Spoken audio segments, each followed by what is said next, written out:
The Local Show, featuring conversations with business owners, employees, and local business leaders about their successes, challenges, and reasons for doing business.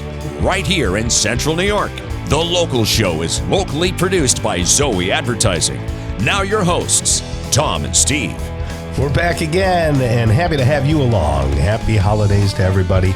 We're broadcasting from the Zoe Advertising Studio, sponsored by Safe Harbor Wills and Trusts. If you're on YouTube, remember it's a radio show out of Syracuse, New York, and we like to run the cameras and capture the video, because we're not videotaping and we're not we're not using tape. We're not using tape and we're not using film. It goes so right I guess on you the would hard just drive. call it a capture. It's like magic. It's a capture. So if you really want to see it, 99.99% of the people, they hear it on the radio, and we thank you for doing that. But if you want to see it, you can see it. Absolutely. It's a pleasure to bring back Dr. Mitchell Brodey, President and CEO of FamilyCare Medical Group. How are you, Doctor? Fine, thank you. Well, a that's little good. Laryngitis. Oh, really? What causes laryngitis, by the way? We have a new Secretary of HEW. Yes. Going to be perhaps Robert F. Kennedy. And I thought, well, we have somebody like that. Maybe I should give up processed foods. So I gave up processed foods, and now I sound just like him. And actually, he does have that condition. What is that condition? And it's a congenital condition. His sister has it too? I don't know. I don't know. It's called permanently losing your voice. No, when I first heard it, I was like, this poor guy, I thought being a voice guy, it was really troubling. When you get older, your vocal cords kind of get a little old too. Do they? When they sag, and that's one of the issues. But I see. I didn't pick up. There's a virus going around right now that's causing a lot of laryngitis in people. Isn't that so? I always wondered what caused that. Thank goodness I don't really get that. I don't think I've ever had. But there's something you haven't had. Probably will now. Yeah, right. You are right downstream from me. Give me some water. There's something. I've had laryngitis. There was, to me, when I had it, I didn't hurt. I just didn't have a voice, and I was fine. I didn't have a fever and everything. the voice checked out for 3 or 4 days. That was it. Well, as an old ear, nose, and throat doctor told me when I had this once, he goes, it's not a bad disease to have because it doesn't really hurt and you get a lot of sympathy. Right. Because you sound really ill. Right, exactly. I must really hurt. Oh, yeah, it's horrible. Oh, that's something else. So what's new, wild, and exciting at FamilyCare Medical Group?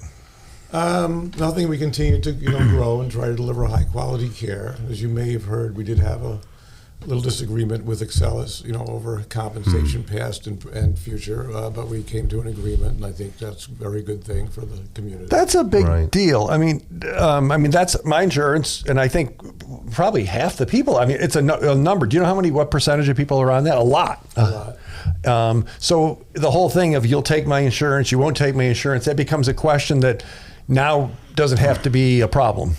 Right.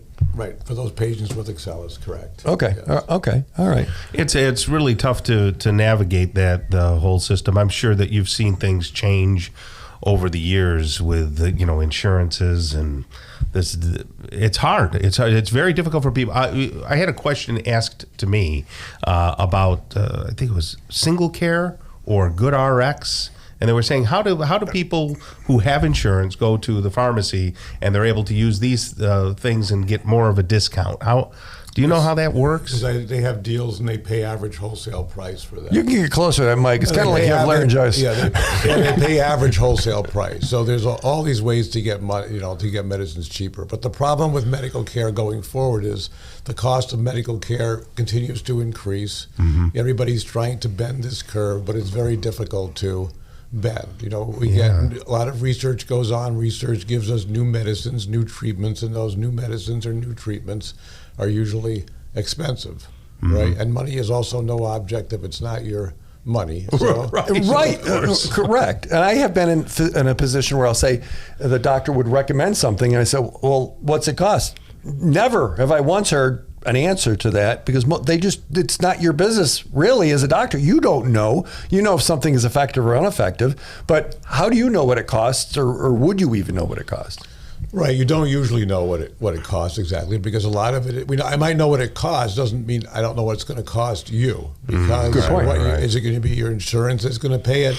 I know this. I know what this medicine might cost wholesale. Doesn't mean that the pharmacy is not going to charge $2,000 for a medicine that costs them $4. Yeah. On the other hand, some pharmacies, because of the deals they make, they may lose money on a medicine. That's one of the problems. Right. Your specialty when you first started as a doctor, were you an internist, a family practitioner, or a infectious disease guy, or what? So when I left my training, I was just a purely infectious disease doctor. Okay, gotcha. And then after a couple of years, I wound up going into practice and started doing general internal medicine plus infectious disease. Gotcha.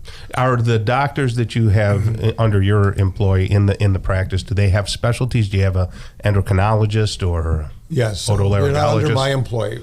I work for them. We're all partners in this group. Okay? I see. I like that. Okay. Yeah, so they don't work for me. I work for them. Okay. But we have an endocrinologist. We have myself. We have a pulmonologist, a lung specialist. But it's primarily a primary care group. We have got a couple of gynecologists. We have an ears, nose, and throat doctor. But the core of the group is really primary care. Right. And Okay. that's one of the problems moving forward. There we go. Yeah. Is that we have a lack of capacity in this community for primary care. I think that became evident, through this insurance company disruption, that really people had two choices. You could find another doctor or you could find another insurance company, and there's really nobody around that's taking new patients. Okay. So are you guys taking new patients? Yes, some of the offices in our group are taking new patients. Okay. So you have some capacity. We have some capacity for primary care, because I hear every week. I heard one this last week. Oh, I can't get a primary care doctor, or I don't, and they have to get a referral. They have to do something, so they end up going maybe to the emergency room or to the expedient places, the urgent care places, and that becomes kind of a stopgap. But it's not a real answer, is it? No, it's not a real answer. So the idea is to try to increase capacity, and that you have to get medical students, and then you have medical students to become residents, and then residents to stay here.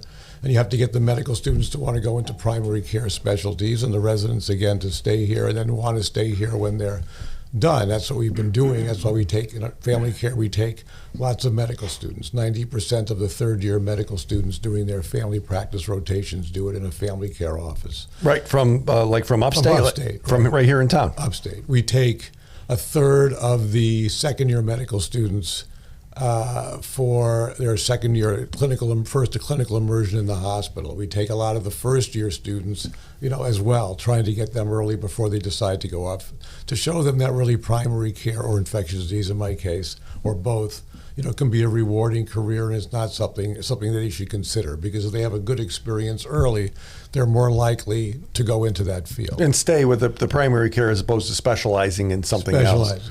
Tom, when I was younger, it used to bother me that it seemed like every doctor's appointment I would go to, there would be a tribe of students. And that always bugged me. As I'm older, I don't care anymore. I was immature. I wasn't thinking ahead. I was thinking about me. Why am I the show here? But really, as I get older, I'm like, oh, okay, you're a student. I get it. Right, because that student may be your doctor. Correct. And that's been the case in my office. Okay, there's several people. We have a number of doctors in the practice who are students in my office or students in other doctors in the practice office. Right. So I know what I know now. I'm the doctor because other patients let me do this when I was in training, and I think it's a pay it forward thing. Everybody and I didn't see that when I was younger. Now I see it as you. But thank you for being here, Family Care Medical. So fcmg.org. If you're looking for a primary care physician, you've got some availability. Yeah. That's a very big deal. Thank you for joining us. Okay, thank you. All right.